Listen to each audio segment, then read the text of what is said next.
The only thing close to a theater was in the Oddfellows clubhouse, and it was down by the railroad track down there, and they referred to it on the Frisco Street or whatever.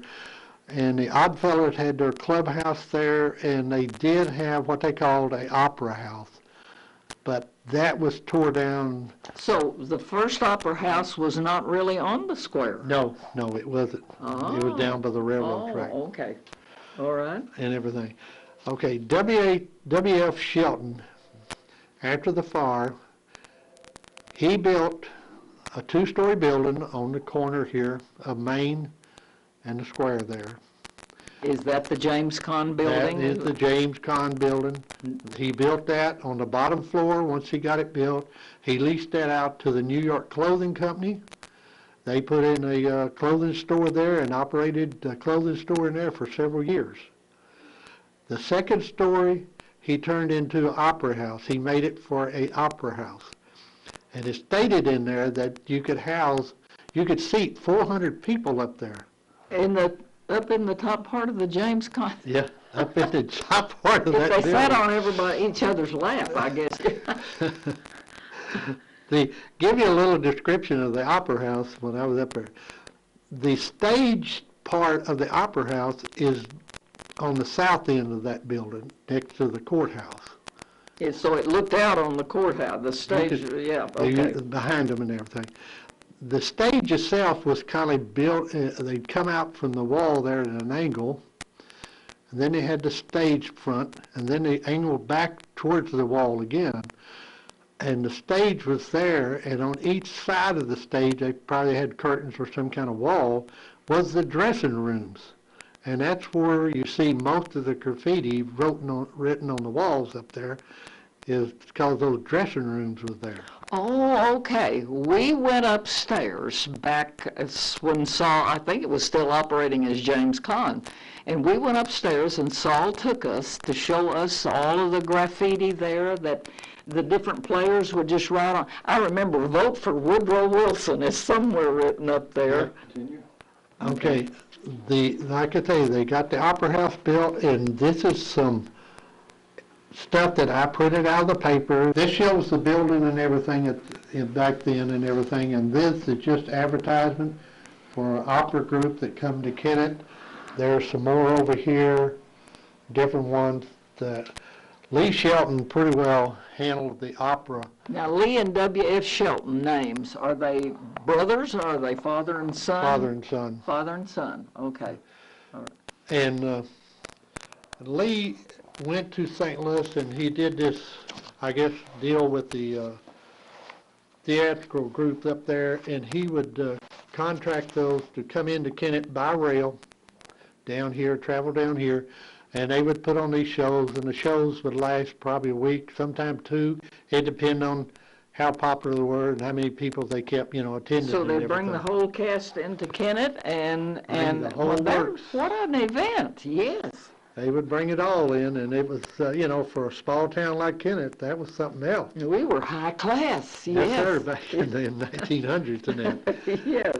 And went through a lot of the stuff on the Opera House, again, of them holding stuff in the Opera House. They held about anything you can imagine, from baccalaureate service to graduations of the Kennett schools. They would do it in there. They had old silent movies and films in there. One of the first really movie houses of Kennett was upstairs in that old opera house. And somebody would bring in the silent films and they would have movies? Yeah, okay. And everything. Okay. And they'd have masquerade balls up there for the people of Kennett in here would all dress up and go up there and have a ball, their masquerade balls and stuff like it in the opera house.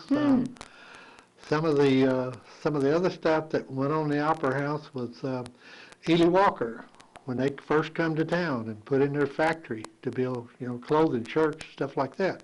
It was first set up in the opera house up there, and they manufactured their their goods up there in the Opera House. Well, so obviously, while the first part of the Ely Walker plant was is that while the building was being built? Yeah. Well, so they couldn't have any theater productions at that Now, point. at that time, the Opera House was pretty well run its course, and the theaters. You had other stuff in Kennett that time had taken away from the Opera House. Okay, okay. And it was sitting there, so Ely Walker put their, shirt factory in up there and run it till they got. Now, what year did Ely Walker move in? Somewhere in the 1920s, Okay. 20, 23, somewhere in there. Okay. And later, too many people, Laswell had a wicker furniture business. They built a little bit up there, but they didn't last too long in Kennett. They moved out later and they went to Dallas, Texas, but they did, there's some people around here, I'm sure.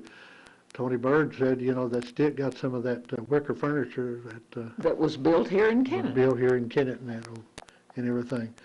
But that was the Opera House. We're going to get into the theaters,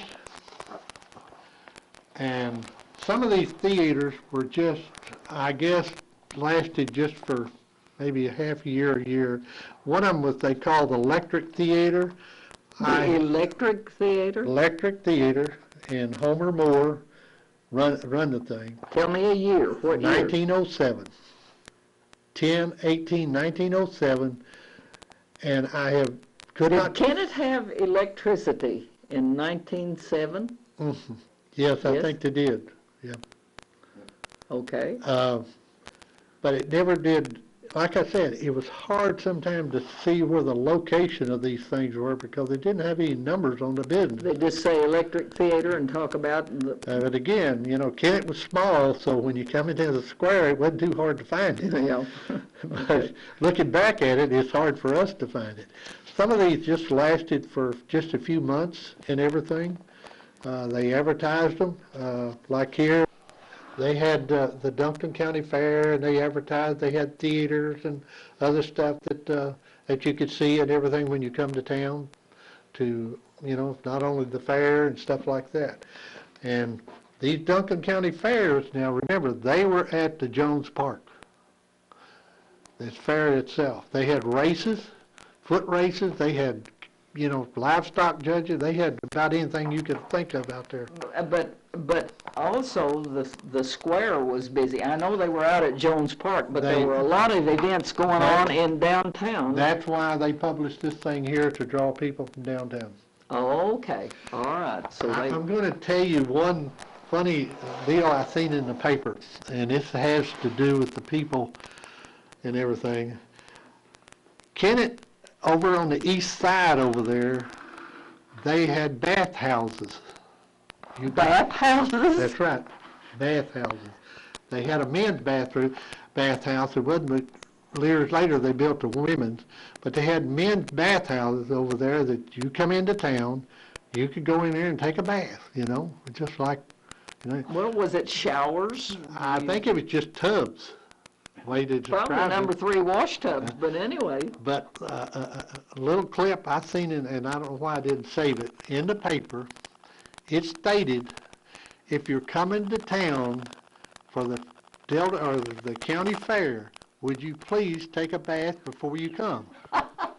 And how much would it cost? Do you remember? I don't know, probably not very much, but I Oh, laughed you at run that. across that, you got to save that. That was so funny. I asked them to take a bath before they come to town. But anyway, It says here, a good theater and 2 skating rinks and Yeah. electric theater in town every night of the fair. So Yeah. don't waste your time at the fair. Come uptown and join the us. skating rinks, they had bowling alleys here in the square. No. Yeah, where Mitchell's drugstore is today. Back then, at one time, it was a bowling alley. Now see what you learn when you watch Time for Talk shows and you listen to somebody like Homer They Swain. talked about skating rinks. On the square, I didn't know Oh that. yeah, they had skating rinks and everything. And I didn't know. I never could figure out where the skating rinks were at until I was talking to Brogdon one day there at People Furniture Company. Yeah. And he said, it was here. In when- people's furniture? When his grandfather or whatever moved in there and started people's furniture, he told me that this was a skating rink. And I said, that's where the skating rink was. But you know what I've heard from the older ladies who are all long gone now, and now I'm one of them. They said the thing they remembered about walking around the square was there was a saloon at every corner or in the middle. There was saloons on the south side and the east side, and that's about it. The Okay. north or the west, as far as I know, did not have saloons. All right, maybe. Now, they had clothing stores by the tons and drug stores. Bunch of drug stores and clothing stores and hardware stores. Found it, funny that they would have bowling alleys, Well, skating yes. rinks, I'd love to have seen inside the interior of one of those bowling. and they even, because I guess they considered bowling alleys about like they did a saloon or something, because they would advertise in there, to the women, we've got a nice established bowling alley, come in and bowl. And that. So they were, like any other business, they would run up for a little while and then they were out and gone, this and that. But now, women didn't wear jeans in those days. I No. can't imagine seeing a woman bowl in a wasp waist dress and a long skirt. It just I don't know how doesn't many. fit. I don't know how many they got into bowl, but I don't either. it would be something. Anyway, and we had talked about the electric theater, Yeah. and the other thing that I want to mention to you is before the theater, they would, especially in the summertime, they would put up these tents, and they called them air domes, and they would show silent movies in these tents because they could raise the sides and this and that and play that. But we're going to get into the theaters themselves.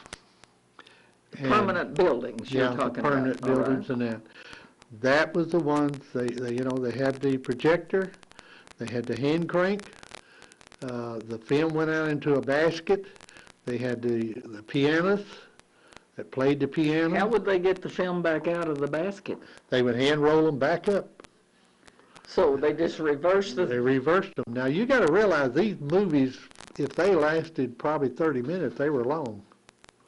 And I remember sitting there and the film breaking and you had to wait till somebody repaired something. You would probably do it then and everything. Okay. They would, Now, I'm not back to 1907 remembering, but anyway, but it talked about that, and they talked about handing out the leaflets, what's going to be showing next week. They had the guys out front with the megaphones hollering, the movie here, and come see it for 5 cents. now, are we talking, what year are we talking and You're talking- the first permanent building? In 1906, somewhere in there, 1907, the electric theater was in a permanent building, but it was just put in a building that was already there. Okay, He all just right. used it as Homer Moore did and everything. But the first buildings that were built were on Main Street, and they were off from the Court Square. And for the people that can relate to this thing, if you realize where Harris Barbershop is, down there, down from the old Bank of Kennett, down Main Street. You have been watching Time for Talk. Time for Talk is a community betterment service designed to cooperate with our local community betterment program.